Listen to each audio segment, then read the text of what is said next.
Hey everybody, it's Will. And this is Thomas. And we're back at the virtual spinner rack. This week we are going to discover the first appearance of Kiss in comics. Okay. And it's in the ever astounding literal genius that is Howard the Duck. Howard the Duck. It really was, dude. It was so far ahead of its time. It's amazing. Mm-hmm. This is a set I finished up a while back, dude. I love Howard the Duck. Even all the way up to, I think I've got 232s now. The final issue that was published like 10 years after the final issue of the original series. Wow. The one with the bowling cover. I don't remember that one. I didn't realize Howard the Duck went that high up. Yeah, it's like 30. I think it went 31 or 32 issues regular, and then there's another one that's like it's 32 or 33 is the number, but it's like 10 years after the end of the original original series. I thought you said 232. Oh no, not like 32. No. So 232 runs or something. Yeah, no.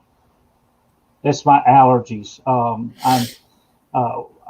in Georgia. We are in the middle of the pollen apocalypse. Oh yeah. Especially if you live in the woods. And you live in the freaking woods for sure.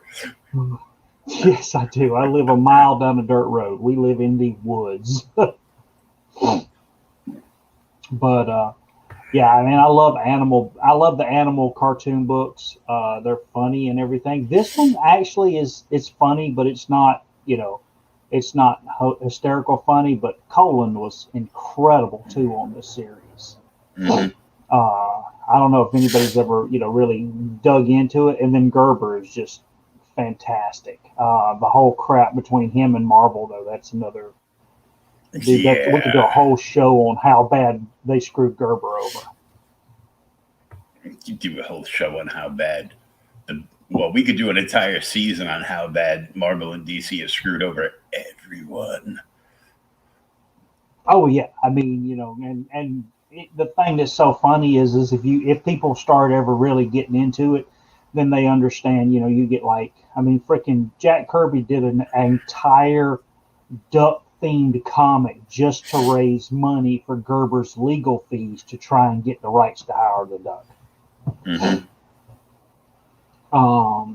But yeah, have we got we got to do our sponsor today first? Oh yeah, I just woke up from a nap. I'm like forgetting all kinds of shit. I'll try and remind you. Yeah, good job. Let's see. Branding. Oh, there it is. It got smaller. And today we are sponsored by, of course, Inked Marketing Team.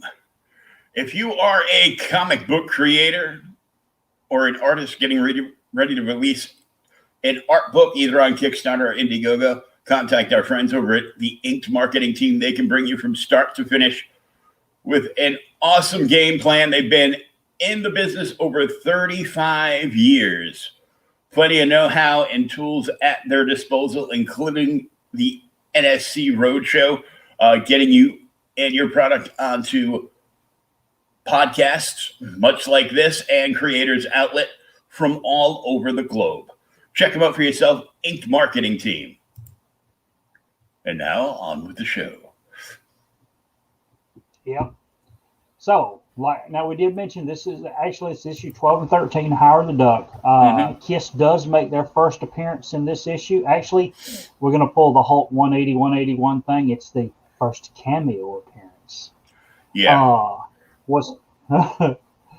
And as you can see on the cover here, Howard looks like he's actually strapped in a padded cell, and he's going, remember the good old days before they put you away? Before you had Duck's head. Straight jackets. Yep.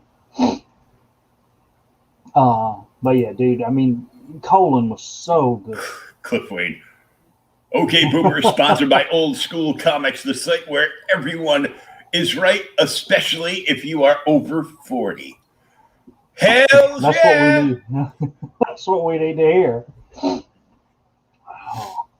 What's funny too is I thought about it more as I was reading this earlier. Talk about how good Colin is the fact that just a few years before this he was doing Daredevil and a freaking Avengers, and I mean he was drawing a lot of the really big titles at Marvel. Yeah. I mean really anything they needed he was doing. Yeah, I mean it was him and Buscema. Romita only really did, he did some Kazar and then he did Spider-Man, because this is after Kirby and Ditka had left. And, they still had that core group of artists. Mhm. And even with all that stuff, they say, Howard the Duck and freaking Tomb of Dracula are supposed to be Colin's best work. Yeah. And Tomb of Dracula is incredible. And Kirby went over to DC to do some awesome stuff. You're not going to talk about the 4-hour Justice League movie, are you? Please don't. Please don't. Well, we're not going to talk about a 4-hour My Little Pony movie. They haven't made a 4-hour My Little Pony movie yet. Well, there is if my daughter was 4. She just keep rewinding the damn thing. She just keeps winding the thing. So, all right. So this issue. Go ahead. Gene was definitely underappreciated. Yes, he was. Yeah. The thing is you get around there and you look, and I've even read some stuff. People said that because apparently he did love books back in the day, like Romita. He was doing the romance novels, and when he was doing the comic work, he would start. And I never really noticed it until someone brought it up, and that tells you how you notice it. Whoops! Looks like Cliff wants to talk about the JLA 4-hour movie. Did you? Cliff actually loved the JLA 4-hour movie. I've only watched an hour and a half of it. My wife stayed up to watch the rest of it. Some of us have to get up and go to work the next day. So I missed it. But how he would start with the panels, and they would be huge at the beginning of the book. And then as he would get toward the end of the book, especially earlier in his career, they would get smaller because he'd have to cram the rest of the story in. Mm-hmm. But so it opens up, and it looks like Howard, honestly, he's on a bad trip or something. I mean, freaking got space planets in the background, weird noises, and it's like, he's, his mind has turned to mush. And we see him, he falls off, and then we quickly discover he's in jail.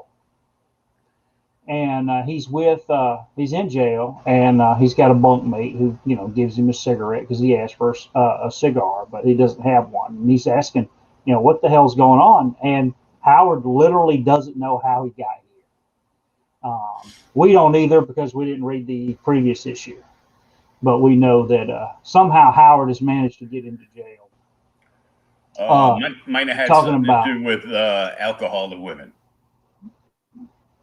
Yeah, it may have something to do with alcohol or whatever. We find out in a little bit some of what went on to get him in jail, but not the whole story.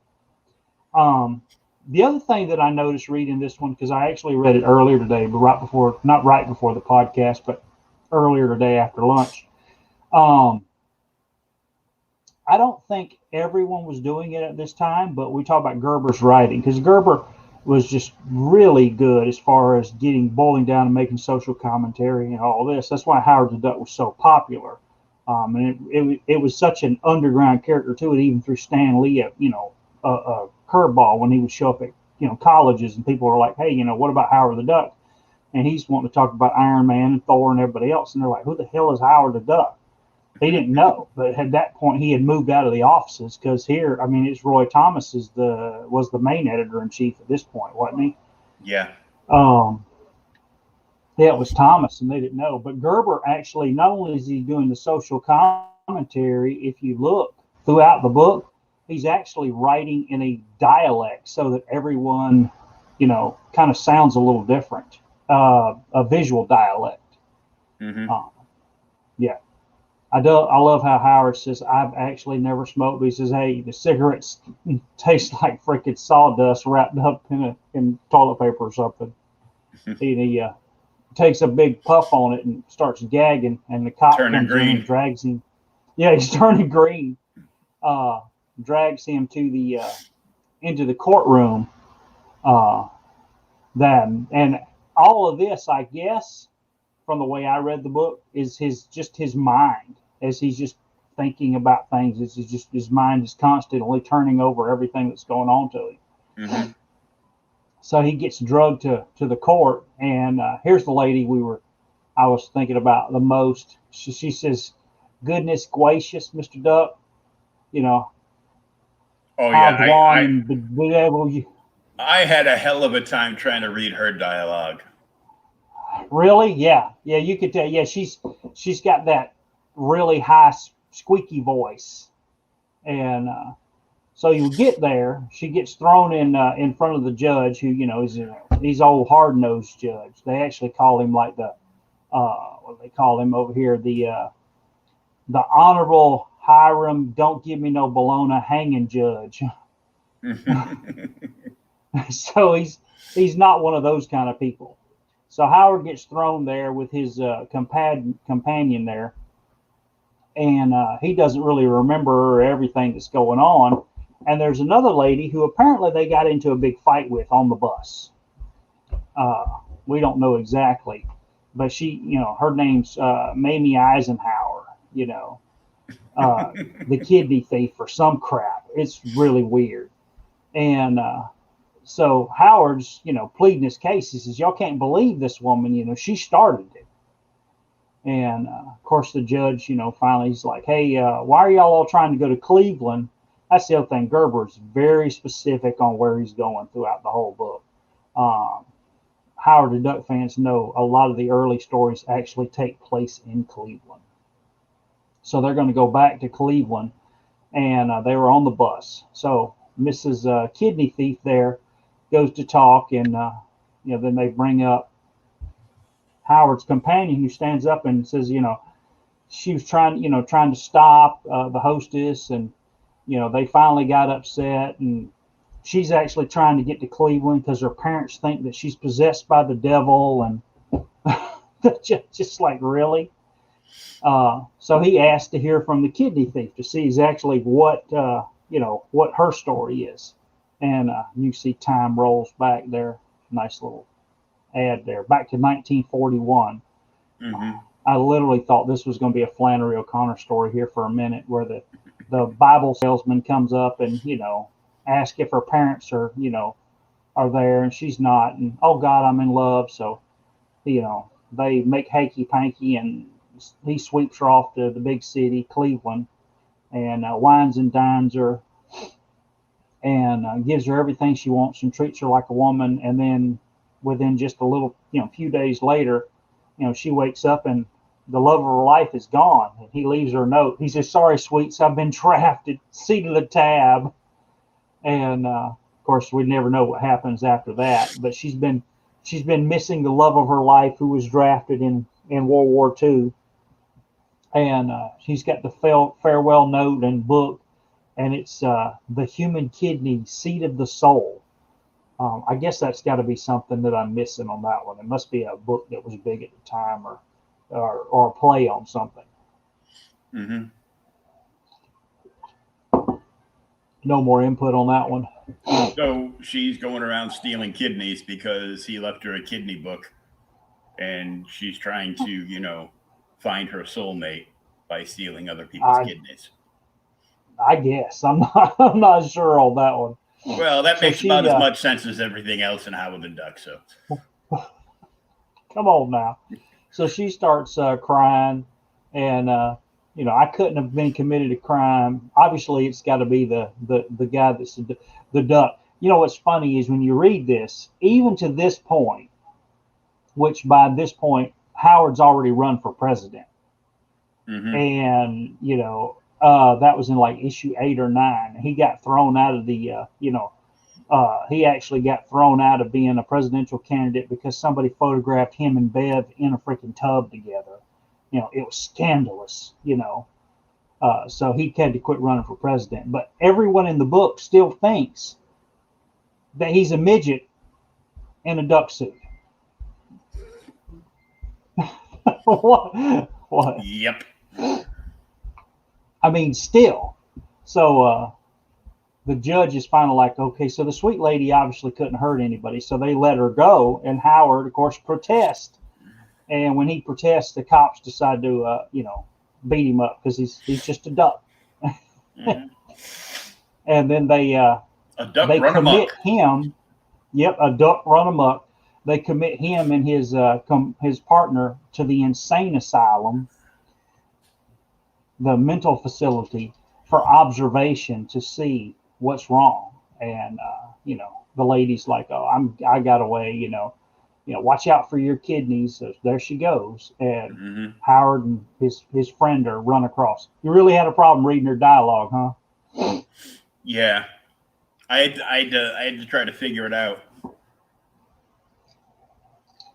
Like some words are fine, and then other words, it's like talking to somebody in Georgia that lives down a 10-mile dirt road.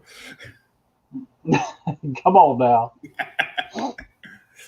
Dang it.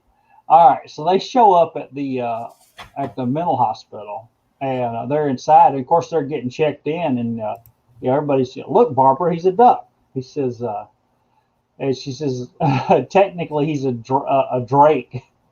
He's male of the species, so she just turns him over to the guy. So, what's his name? Clyde or Klein, something like that. So he takes him, and they go, and of course, they have him change clothes, and he has his companion has to go with the woman, and they change clothes, and then they get seen to their room, and he throws him in there.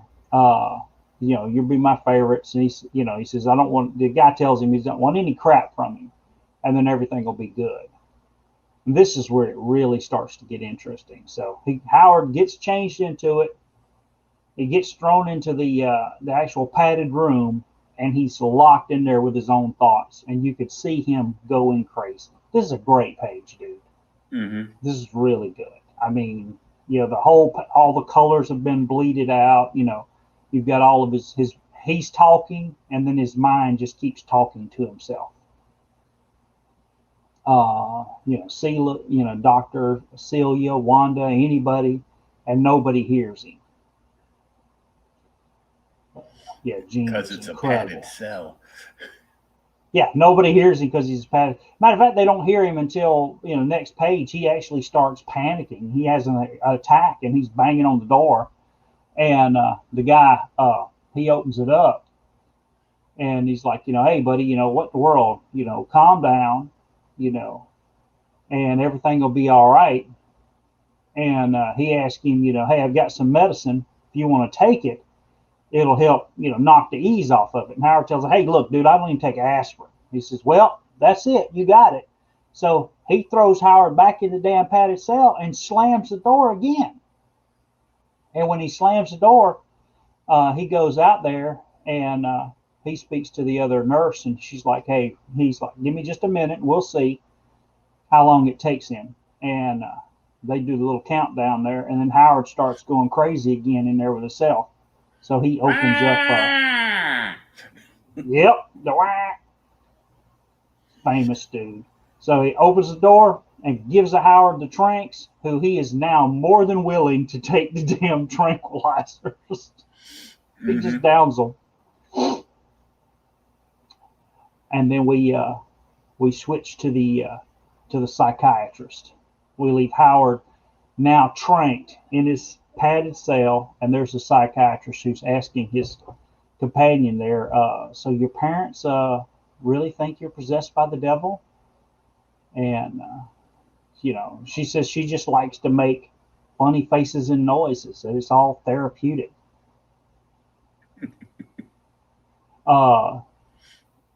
And she's actually on the way to Cleveland, like I said, to see an exorcist and get exorcised. But the guy's like, no, everything's fine with you. Yeah, we'll have somebody look at you. But she's all marooned, and he talks to her about. They actually try and contact her parents from the address they gave her, and see, this is what makes me think she's a little off too, because when he says, "Hey, I've contacted your previous house," there's no house, no parents, nobody there. It's a vacant lot, and she's like, "Oh no, they've moved." They've taken everything. They packed up the house and everything, and they've left me abandoned. No, I think something's wrong with this one. Mm-hmm. Well, she is But roaming the he country says, with a hey, duck. look. Hey, Bev did that for a while. And actually, like I said, I told you the other day when you were like, hey, we're gonna read Howard the Duck. Like, okay, let me get them, download them, and I went ahead and read issue 14, which I got the cover in here, but we're not gonna touch on issue 14. It was great. Bev's back in 14, but so the guy's like, hey, we're gonna have you see a psychiatrist. We're gonna look at it, see what we can do, and he lets her go, and then they bring in Howard, and Howard is so tranked he can't even say anything. He's just out of it. Just dead flat.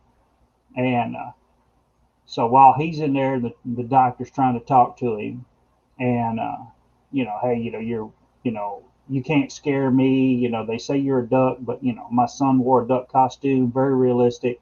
They all still think he's a midget in duck costume. And he said, we'll get you looked at too. We'll try and get this out. For now, yeah. That for now they do. And that's the thing. They say, well, he's compensating. He's upset because he's short. I've never been short, so I guess I don't have this problem. But he's like, hey, so you're short, so you're trying to stand out, so you wear this damn duck costume. No, he's a duck. But so they're talking, and then there's a screen from out in the hallway, and of course everybody heads out into the hallway, and then there's Kiss. Looks like they're coming out of some kind of smoke out of his friend's mind. Mm-hmm. And it's actually a pretty good rendition of Kiss. It would be the demons in her head. The demons in her head. It would be after the next issue where they do actual Kiss 1. But these are the demons in her head. Changed leathers and petunias. It's because of the Kiss craze at the time. Because I was just a kid when these came out. Well, and this is 77. Yeah, so people were going, Kiss. It was the Kiss explosion. So the Kiss Army was in full effect and everything else. So I mean, these books ended up flying off the shelf. When kids discovered they were in there, like, dude, Kiss is in Howard the Duck, and everybody's, what the fuck is Howard the Duck, man? It's a comic book. Yeah, and why the hell is Kiss in Howard the Duck? It's a comic book, man, and they're gonna be in the next issue too. They just throw it in there. It just comes out of nowhere. Mm-hmm. But it's dude. I mean, I know. I actually we had this discussion at work a while back, and they were like, hey, somebody was joking because I put it on the classic station at work. Everybody else puts it on like modern music, hip hop and all this other stuff. Yeah. And a lot of it gives me a headache. So I put it on the classics, which is usually 70s and 80s, 60s, 70s, and 80s music. So we're talking our stuff, oldies. Kiss, Zeppelin, oldies, they don't play enough Zeppelin, but nobody ever does. Eagles, you can play Zeppelin all day long. It'd be fine with me. And they play Kiss, and one of the younger guys was joking at me one day. They actually recognized Kiss. They're like, I bet you dressed up as Kiss one day when you were little, didn't you? And I told them, yes, I actually have pictures of all of us in Kiss makeup on a Halloween costume for Halloween one year. Yep. I was Starman, I think it was. But Kiss and Tell in the Psycho Ward is issue 13, The Omen of an Exorcist. But yeah, unless you knew it was Kiss from the previous issue, 77. Trapped in a world he never made. And then there it is, Rock and Roll Over and Writhed as they come in, and everybody's hauling ass. This is still, actually, Gerber is editing his own stuff here. So,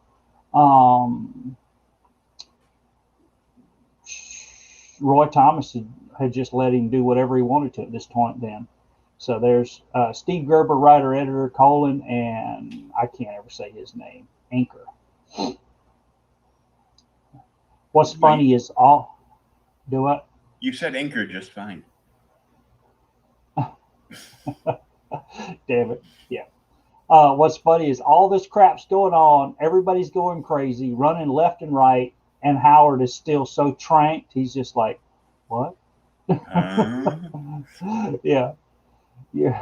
I don't think I've ever taken that much medicine. I love how the guys from Kiss all of a sudden get superpowers. Starman shoots lasers from his eye. I as soon as I read this, I'm like, would this have been the second movie after Kiss and the Phantom of the Park? Because that's what Stanley did. It's like he shot like a laser beam out of his star eye. Really? I'm gonna have to go back and watch that. I'm pretty sure, yeah. Damn it. Yeah, so they're all going crazy, and he's Starman there zaps him with or Stanley zaps him with his laser beam out of his eye, and they managed to Starchild. They managed to get up to Howard the Duck, and what did they call him? The guy with the whiskers? Catman. Was it just Cat Guy? Catman. Yeah. Catman. Peter Criss. Yeah. So Catman gets up to him and he whispers in it. He's like, the word is when you meet reality head on, kiss it, smack in the face. That's the word. Pass it on. And Howard's so damn tranked out of it, he's like, huh? And then, like, all the smoke, the little demons inside of her head or whatever, go back inside. But before they do, somebody manages to grab a Polaroid and snap a picture for a record for posterity. Yeah. Oh my God! Kiss is in the insane asylum. Get a picture. And then they actually show the little picture of Kiss and Howard in the very next issue on the top page. And we go back here, and now we've got the female worker at the insane asylum is giving the pictures to a mysterious director of the insane asylum. I told you who this is, but I'll remind you at the end. Dr. Reich. Yeah, Dr. Reich. Yeah, nothing Dr. Reich. So you've uncovered some juicy tidbit of information. So then she gives the rest, X-rays number 62 of Howard the Duck. And he says, he is, the X-rays of der Doomkopf is the duck. It's not a duck suit. And she climbs up on the desk and, she's got the cleavage showing and everything else. And he's like, get off the desk. Who do you think you are? And she's standing there. Of course, he's doing all the evil minion thing. And he tells her, wear another suit. Don't wear that ridiculous get up, and lose the Elton John glasses, chick. You'd look a lot better without them. Yeah. Earrings are okay. It's not in there. I just added that part. So the earrings are fine. The Elton John glasses got to go. So she leaves. Night's all right for fighting. Okay. And for some reason, now they've managed to throw Howard and his friend in the same room. And Howard is still just zonked out of it. but it's starting. The tranks are starting to wear off. You seeing butterflies floating around, and Yeah, he's still seeing butterflies and all kind of craziness. Yeah, and then, so as he's coming out of it, she tells him that there was violence and everything that went on, and he says maybe I've been thinking maybe everybody's been right, that the doctors, even the kidney lady, maybe he's losing his mind. Howard's starting to question his own sanity. And now we get a little brief history of Howard, before the actual first appearance in way back in Journey into Fear number 19. I can never get one at a nice price. Not one that I want anyway. Howard's actually having a mental breakdown here. He was born, he talks about his parents wanting to be a lawyer, and he's just a bum, which that's all he's been in the whole series. He tries to get a job, and he never can hold a job in the series. The whole thing. But his companion, snuggles him, and she's like, it'll be all right. And then we flash away from Howard and them. We go back to the Elton John lady as she heads up to see the actual psychiatrist.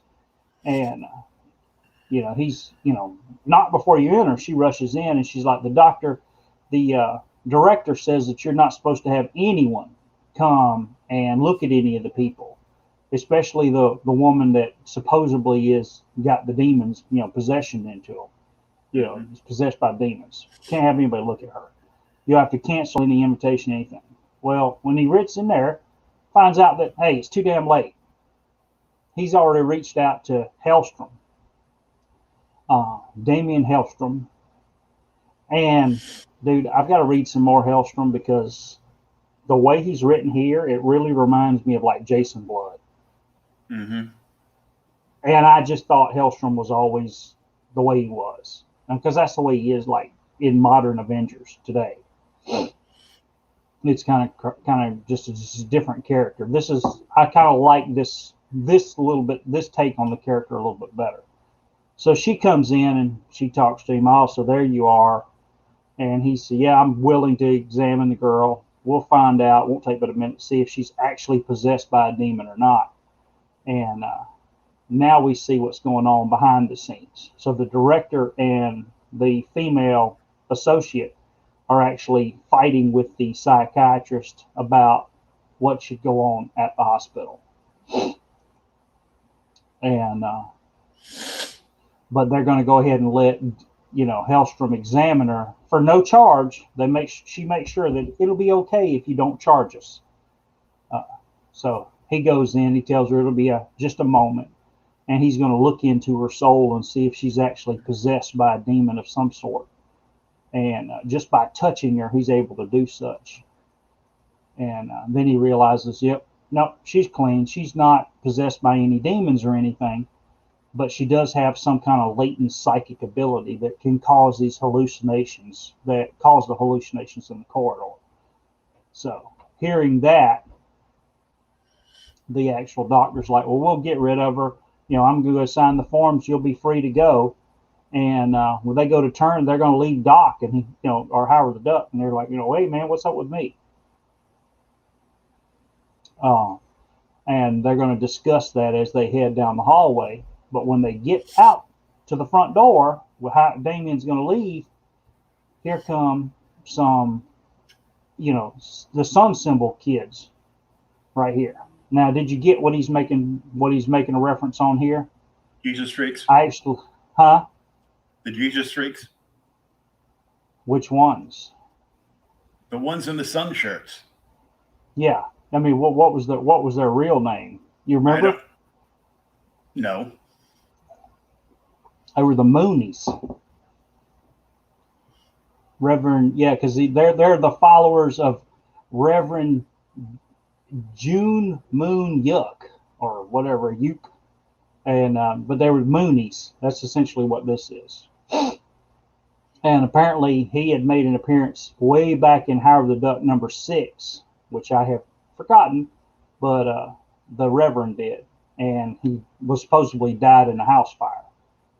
So when all of them show up, they find out they're here with the Reverend, and she's going to examine the patients. They're going to examine Wenda. And when the psychiatrist and Damien hear that, they rush back in there, and they see what's going on. Howard and Wenda are being attacked, and they're going to be drugged down to the basement and examined by the Reverend. Of course, Howard tries to fight back, but he's a duck. It doesn't work, and he gets pimp slap up against the wall and passes out for a minute. And then we get down to the basement, and at the office, here's the Reverend, the director, and then he shows up, the female associate at the hospital shows up in a leather jacket now and gets told to put a belt on it, tighten it at the waist, you would look a lot better. And then the next scene, like I said, we're back in the basement, and the Reverend is telling her that, you've got to have a little pleasure and pain to drive out the demons in you. That way you recognize, what hurts you, it'll actually help heal you. And he starts beating her with damn petunias, which is a little weird. You passing out on me? No, I was just reading something I got in my hand that you can't see. Oh, okay. All right.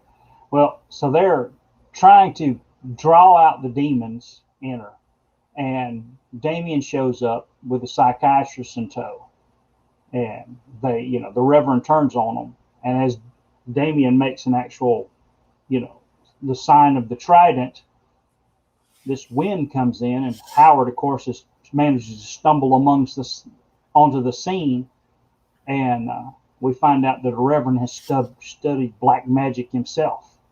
Mm-hmm. And he causes a giant wind to come up. And then, Damien's like, hey, what's going on? I didn't change. And we realize that the son of Satan, or the spirit of the son of Satan, however you want to say that, has been transferred into Howard the Duck. And of course, the Reverend was trying to get it transferred into himself. Or something like that, yeah. So, or blowed it away so that Damien wouldn't be there. But it gets, transferred into Howard the Duck, and that's the Duck Possessed, which I actually read that the next issue, and I just included the cover because the cover's badass. And this is where we find out that Director Reich of the insane asylum is actually Hitler. Yes, you remembered. Yeah, I told you. Yeah, the director's actually Adolf Hitler. Like, really? And that's the kind of craziness that is so much fun about reading like Howard the Duck, man, is, you don't know what you're going to get.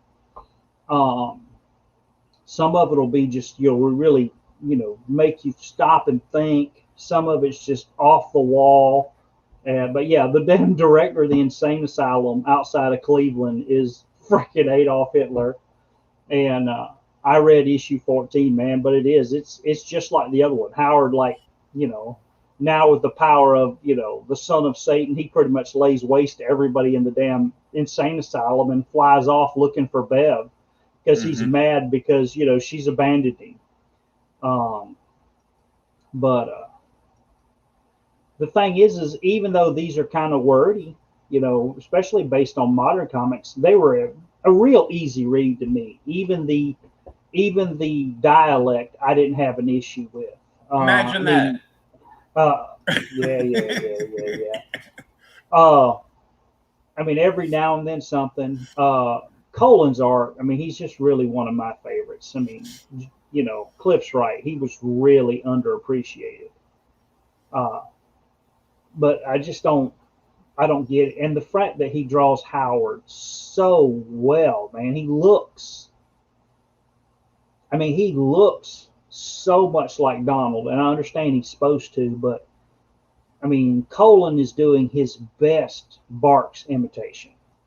Mm-hmm. Especially in some of these, now some of the first, this Kiss picture isn't the best, but this is much better here.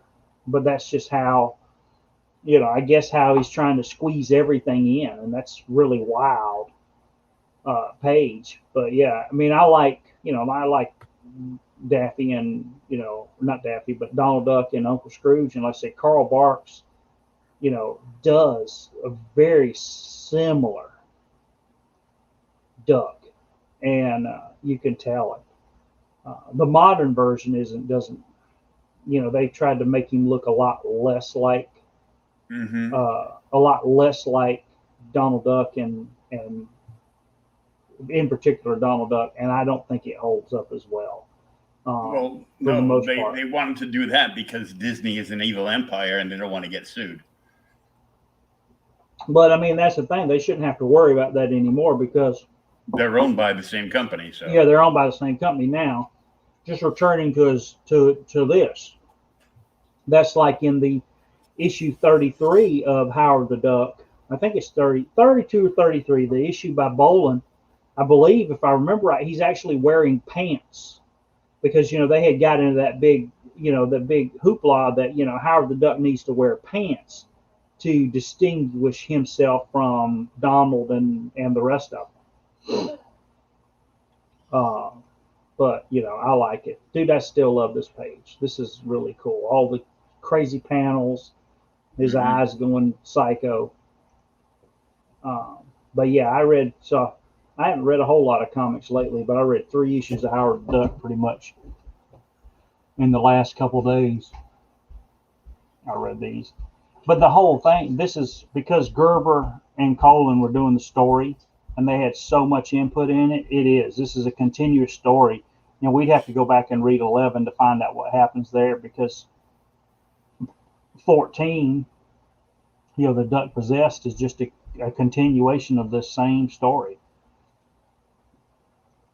Mm-hmm. He does reunite with Bev. I love he gets so angry. Yeah, the one eye over. Just the one eye, the big one eye, and then the small eye. He's call that the stink eye. The stink eye. Getting the stink eye. Yeah, he knows. He knows this woman's fixing to lay it on thick. A frail old woman possibly being situated in a brawl on the aisle of a bus. Mm-hmm. But yeah, it's kind of weird you picked this one out. But I was like, hey man, I could read Howard the Duck all the time. But how much of it have you read before? None. I just knew Kiss's first appearance was in Howard the Duck. Really, that was it? That was it. Yeah. The only Howard the Duck I actually read was the newer version. Yeah, by Chip Zdarsky. Is it however you want to say it? Yeah, Chip. Yeah, by Chip. Yeah. See, I'm glad I'm not the only one that has problems sometimes. But yeah, I've got that whole series. That's a good series. I did manage to recently pick up the Marvel team up with Spider-Man and Howard the Duck, but I haven't had a chance to read it. And I got a couple issues of the Howard the Duck magazine, which being that it was a magazine, it skirted the actual Comics Code authority, so it's a little racier than the actual series itself. Mm-hmm. But I think it's actually drawn by Colin as well. I came across another Marvel magazine today. And Which one? Well, I'd have to go get it. Oh, okay. It's the prelude to Iron Fist having his own series. Oh, sweet. Masters of Kung Fu magazine, number 18 or 19. Yeah, Masters of Kung Fu magazine. Yeah. Masters of Kung Fu or Deadly Hands of Kung Fu? Well, it was a magazine, not the comic book. Okay. So I can't remember them. I know we were talking. We'll end the stream once we figure out what you want us to read next week. Oh, I get to pick next week. Sure. All right, so we've done some independents, we've done Marvel. Let's go back and do DC. Actually, I was watching HBO Max, and I don't know if you know this. I don't know if you have HBO Max, but Nope. okay, HBO Max. That's where you can watch the 4-hour Justice League movie if you want to, but I didn't.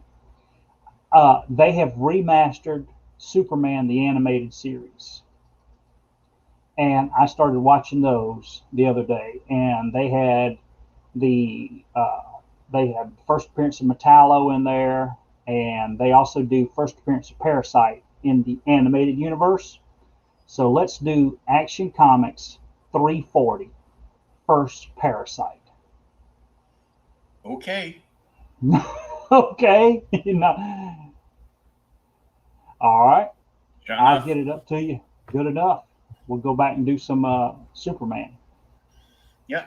Okay. So next Thursday we'll be back here with the first appearance of the Parasite in Action Comics, starring Superman. Yep. Damn Boy Scout.